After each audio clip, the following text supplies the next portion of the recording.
Richard Tice. Thank you, Madam Deputy Speaker. My constituents in Boston and Skegness will be concerned by reports in the media this morning about a government report that shows that the costs of net zero will impact negatively on GDP by 2030 by some 10%, will increase national debt, increase the risk of a financial crisis, and will hit the poorest the hardest.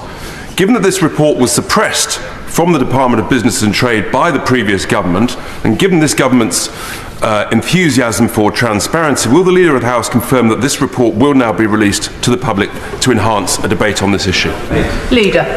Well, first of all, can I congratulate the gentleman? I think he's got a new role as Chief Advisor to the Leader of the Opposition, because they seem to be on the same page this week. But like her, I'm afraid he's wrong on this issue, because we cannot ignore net zero. It's not just important for the climate, but it's absolutely critical to lowering jobs.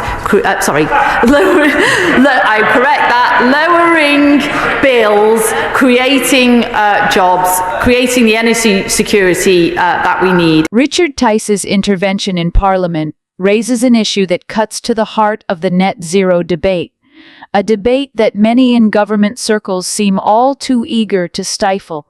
His concern, echoed by his constituents, is entirely valid. If there is a government report suggesting that pursuing net zero policies could shrink GDP a staggering 10 by 2030, swell national debt, heighten the risk of financial crises, and disproportionately punish the poorest in society, why? Has this information been suppressed? It speaks volumes about the previous government's selective transparency and a worrying willingness to push an ideological agenda without properly disclosing the potential economic consequences. What makes this even more egregious is the current government's apparent reluctance to release the report, despite their proclaimed enthusiasm for openness and debate. Instead of addressing these concerns head-on, Lucy Powell's response was to deflect, opting for a sarcastic jab suggesting that Tice has become an unofficial advisor to the opposition. It's a classic tactic, mock the questioner rather than confront the uncomfortable truth. Powell then trots out the usual boilerplate arguments. That net zero is vital for the climate, for lowering bills, creating jobs, and ensuring energy security. But what she fails to acknowledge is the growing body of evidence, hinted at in this suppressed report, that the path to net zero may not be the smooth, universally beneficial journey the government portrays. Particularly for the most vulnerable in society, the financial burden could be severe. Rising energy costs, higher taxes, and inflationary pressures are real consequences that cannot be glossed over with platitudes about green jobs and long-term security. Richard Tice's demand for transparency is not just a political maneuver. It is a call for honesty with the public. If the costs of net zero are as significant as suggested, the British people deserve to know, debate, and decide whether the trade-offs are worth it. Sweeping inconvenient truths under the rug only breeds distrust and undermines the democratic process. The government's refusal to release the report raises an uncomfortable question. What are they so afraid of the public seeing? Yeah, well, I mean, since Labour's been in government, it's clear that Keir Starmer and his cabinet have been trying to change the UK's relations rather with China. In comparison to Rishi Sunak, who definitely saw China as more of a hostile state. We've got Keir Starmer and Rachel Reeves and Ed Miliband cozying up to Chinese officials and leaders even making visits.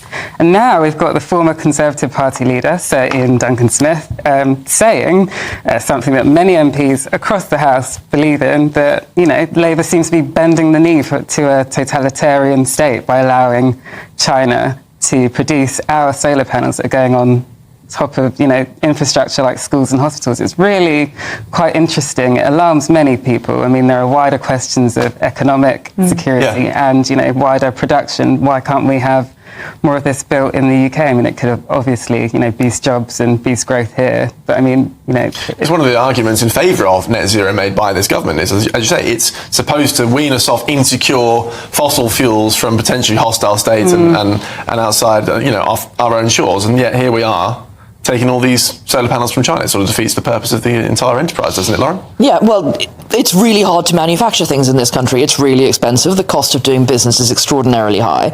And I think that when it comes to public sector investment, we're obviously looking to make sure that we are being very efficient in the amount of money we're spending. So do you then elect to buy a hypothetical, at this point, British-made solar panel for £200 or a Chinese-made solar panel for £80? We used to have a factory in North Wales for Sharp, who made solar panels, and they left and moved their manufacturing to Eastern Europe probably about 10, 12 years ago now, because the cost of manufacturing was too high. So Ed Miliband is sort of in a catch-22 here, of wanting to do more renewable generation, but not really having the manufacturing base within the United Kingdom to justify doing anything other than purchasing from China? Yeah, I mean, I just think it's ridiculous. I mean, China isn't going to be producing these solar panels in a green way, are they? They have some of the dirtiest energy production and manufacturing in the world. I know they're moving into renewables as well, but very much at the same time it's producing more coal. And so we're trying to make things all nice and green here with the solar panels, but it ain't green. Exactly. And if you look at the improvements in the United Kingdom over the last 15 years, getting towards energy neutrality and manufacturing renewables work here, none of it is going to make a difference to global temperatures if China doesn't start to play ball. It is entirely in the hands of China, India, and to a certain degree other developing nations to take similar action to this, because the United Kingdom taking action alone on this is not actually going to move the ball on global temperature changes. Yeah, absolutely. Once again, Keir Starmer shows his true colors. A leader willing to abandon principles for convenience, bending the knee to regimes that blatantly disregard human rights and democratic values. Alitha Adu's sharp observation hits the nail on the head. Labour seems more concerned with appeasing a totalitarian state than standing firm on moral ground. Stormer's eagerness to cozy up to China under the guise of re-establishing the UK's relationship reeks of short-term political calculation, not long-term vision or ethical leadership. What's even more laughable, if it weren't so concerning, is Ed Miliband casually admitting that British school solar panels will be sourced directly from China.